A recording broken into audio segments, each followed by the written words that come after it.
In many post-apocalyptic shows and movies, there's like a band of our favorite characters like roaming around off in the south for some reason, going from like houses to house, getting like canned goods or finding a bomb shelter with like Yeah. preserved foods or canned goods. Is that realistic?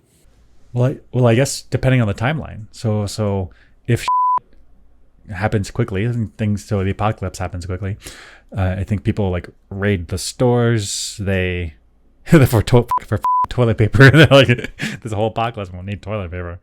And so yeah, so for a while, I guess maybe the first week or two, maybe even, stores get raided. Then after that, people are in their houses trying to ration out what they got.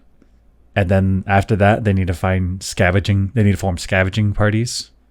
And then you're checking for abandoned homes. You're checking for cars. You're checking for last hopes of stores or food.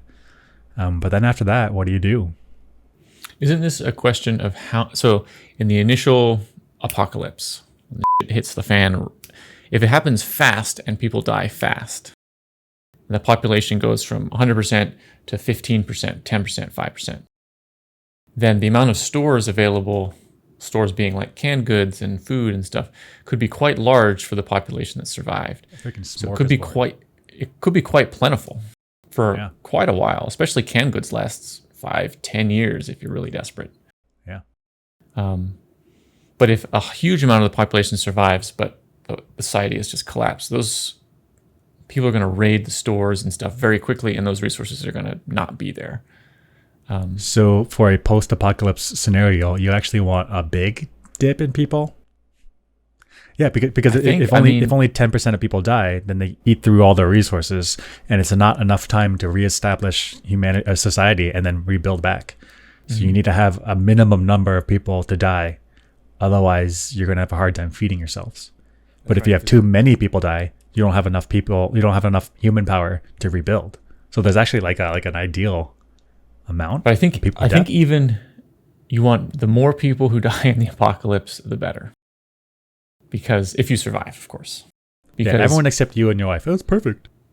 So yeah, well, okay, that's extreme. But like what I mean is, the more, say 10% of the population survives, the amount of canned goods and food is going to last probably many, many years.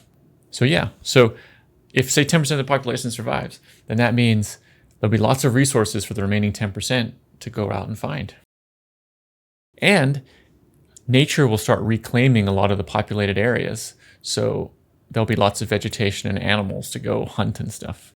Also, with that extra time, you may be able to find other people and band up and create some kind of functioning local society that could actually survive. Whereas if, say, 70 or 80% of the population survives, but everything's collapsed, you're just going to get, after the initial collapse, you're going to get mass starvation for long periods of time and lots of fighting for the last of the resources. It could be very bad. So it's almost like you want like 90% of the population to die, so there's plentiful resources for you as a survivor. So I guess if there's like, are we saying that if there's a big extinction event, so where maybe 30% of the population dies, we should, for the good of humanity, form a team and start killing people to get us down to like 10% or whatever. Let's make a mathematical model and figure out what should be the ideal survivability in order for us to repopulate. Maybe actually. I mean, I think that's what would end up happening. If you have limited resources, it's going to be people killing other people. That's going to get it down to the population collapse, down to a percentage where people can actually survive without modern farming and supply lines and stuff. So if that happens quickly in the apocalypse to get the percentage down, then you don't have to do it. Yeah. But if not, then lock and load. Lock and load, yeah. I mean, yeah. Okay, so we've decided that food is dependent on how much of a population collapse there is.